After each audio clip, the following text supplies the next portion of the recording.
Hello there. Thor, Basement Banner, what's going down? We're back. It's another Image Comics Spawn Comics Review Gunslinger issue number 4.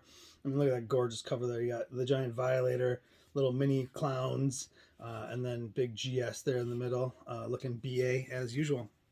This is probably my favorite cover so far in the series. So if you read issue number 3, which I forgot to do a review on, and then issue 4 was out, and I was like, whoop, too late. They ended with a giant cliffhanger. All of a sudden, he was just getting beat by this Dakota lady and her magical beasts, and then all of a sudden you hear like all these insane clowns, and then this dude shows up, and that's almost the same shot as the end of 3.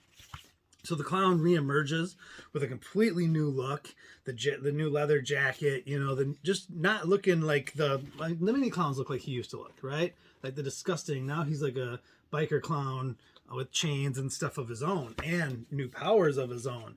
So he tells Gunslinger, we're gonna be partners. Gunslinger's like, no. He explains where he's been. Spoilers, obviously. It's crazy. You talk about splitting. So in 301, apparently some stuff between him and Spawn happens. Go back and read that if you want. It says it in the book.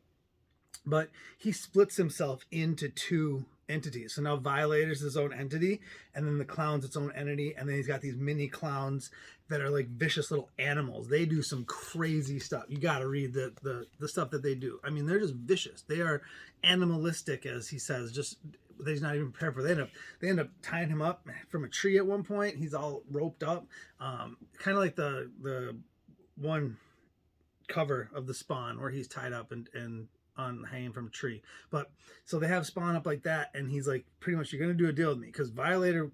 So pretty much once the clown shows up, the Gunslinger's like, I'm not gonna do, we're not doing nothing. And then Violator kicks his butt. Then he's like, still we're not doing nothing. Then the little clowns kick his butt, knock him unconscious. That's when they do the tree shot, and then it pretty much ends up with him like cutting him down and saying like, you're gonna work for me whether you like it or not, because me and you want the same thing.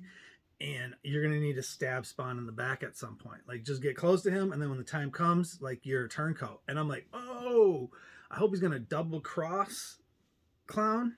I mean, fingers crossed.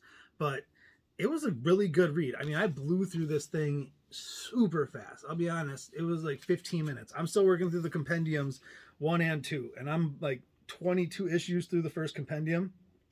But these single issues, man, I get these home and I'm so quick through them, and they're gorgeous. The inside, the illustrations, I love the story going on. The last 2 issues been very little man out of time tropes. Now that is, fingers crossed, will continue, but this was an excellent read. I highly recommend, just for this cover alone, if you can go get it. Gunslinger Spawn issue number 4. You know what to do. You know where to do it. Till the next one. Deuces.